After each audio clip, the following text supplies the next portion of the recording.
When you hear the word therapy, what's the first thing that pops into your head? For a lot of us, it's just this one single idea. But the truth is, it's this huge, sprawling world of different ideas about how we heal. So today, we're going to dive into two really powerful and really different philosophies that have shaped modern counseling. Seriously, think about it for a second. Which one feels right to you? Because your answer, well, it hits at the very heart of a huge debate in psychology. It's this question of confrontation versus compassion, of being pushed versus being held. And it perfectly sets the stage for the two therapies we're going to unpack. All right, so let's get into it. We're about to explore two major schools of thought that really grew out of this intense period of innovation and, well, competition in psychology. They offer totally different roadmaps for how people can change, and you can still feel their influence in therapists' offices all over the world today. To really get these two therapies, you have to picture the late 1960s. For decades, a couple of big theories had pretty much run the show. But then, everything just exploded. The whole field of psychology was flooded with new ideas, and every single one was claiming to have the key to human potential. It was in this incredible, creative chaos that our two philosophies really came into their own.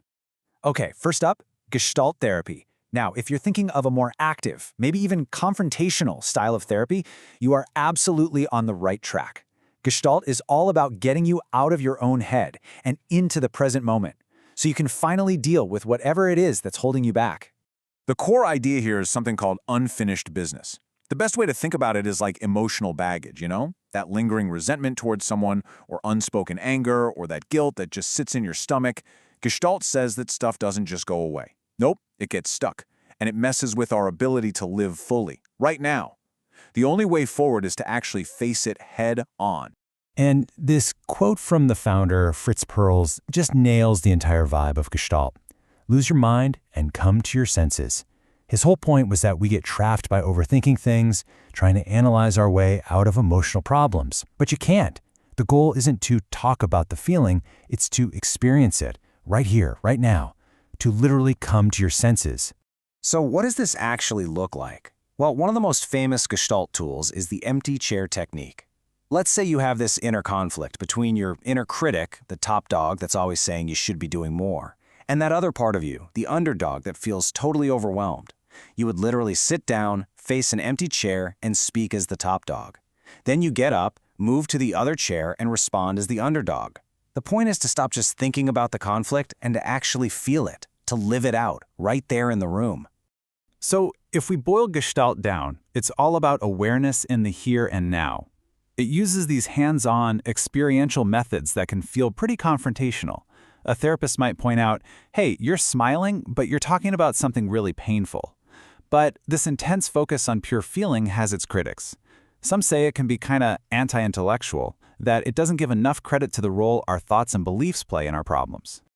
Okay, now let's do a complete 180 and jump to a totally different philosophy. If Gestalt is the fiery challenger, then person-centered therapy, founded by the great Carl Rogers, is the warm, accepting guide. It's built on a fundamentally different and way more optimistic view of people. And you can actually see the whole philosophy evolve just by looking at the names it's had. It started out in the 40s as non-directive counseling, which was a direct pushback against those expert-led models. Then it became client-centered therapy, really putting the focus on the client's own inner wisdom. And finally, it landed on the person-centered approach, embracing the whole human being, not just the client. At the absolute core of this is this beautiful, optimistic idea about human nature. Rogers believed that we all have this built-in drive to grow and become our best selves, kind of like a plant just naturally reaches for the sunlight. So in this view, you're not broken, you don't need to be fixed. The therapist's job isn't to fix you, it's just to create the right emotional climate for your own natural growth to happen. So what is this climate for growth? Well, Rogers boiled it down to three things the therapist must provide. First is genuineness, which means the therapist is a real, authentic person. Second, unconditional positive regard. That's just total non-judgmental acceptance of who you are. And third, empathic understanding, which is the ability to really, truly get what you're feeling. Rogers actually believed that this first one, congruence or genuineness, was the most important of all. It means the therapist isn't putting on a professional front or hiding behind a mask. What you see is what you get. Their outside matches their inside. They're a real person in the room with you, and that realness is what makes a healing connection possible. Okay, so We've got Gestalt's direct, in-your-face confrontation on one side and person-centered's gentle, unconditional acceptance on the other. Wow, two totally different paths to healing. So, let's put them side by side and see if we can figure out some universal truths about what makes helping, well, helpful. This table just lays it all out so clearly. Look at person-centered. It says human nature is fundamentally good, that we're wired for growth. Then you have Gestalt, which is more neutral. We're not good or bad, just capable. Now compare that to the older schools. Psychoanalysis saw us as being driven by these deep biological instincts, and behaviorism saw us as almost mechanical, just responding to our environment. The starting philosophy changes everything. And of course, that philosophy totally changes what the therapist actually does. The Gestalt therapist is an active challenger. They're going to point out those inconsistencies to wake you up. And because of that, building trust might actually take a little longer. The person-centered therapist, on the other hand, they almost never give advice or use fancy techniques. The warm, accepting relationship is the technique. So with these completely different playbooks, you gotta wonder, is one of them better? Or is there something else, something deeper going on? What's the secret sauce that makes any good therapy work, no matter what it's called? Well, it turns out researchers have a pretty good handle on this, and there's a great little way to remember it, the EAT formula. For a therapist to really have a positive influence, a few things have to happen. The client has to see them as having expertise. They need to feel an attractiveness, which just means they genuinely like and connect with their therapist. And crucially, they have to feel the therapist is trustworthy. But here's the kicker. This is the really amazing part. What do those three things, expertise, attractiveness, and trustworthiness, actually build? They create a relationship that's based on empathy, positive regard, and genuineness. Now, if those three words sound familiar, they should. They are the exact same three core conditions that Carl Rogers was talking about all those years ago.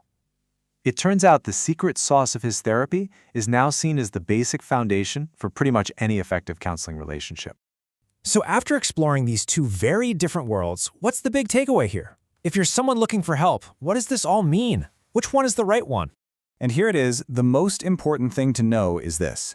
There is no single best therapy, period. The fact that all these different, even conflicting approaches exist is actually a huge strength.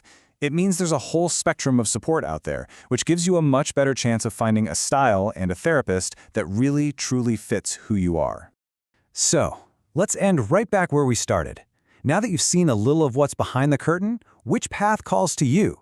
Is it the one of gentle acceptance, where you can grow in a safe space? Or is it the path of direct confrontation, of facing things head-on in the here and now? There's no right answer, only the one that's right for you.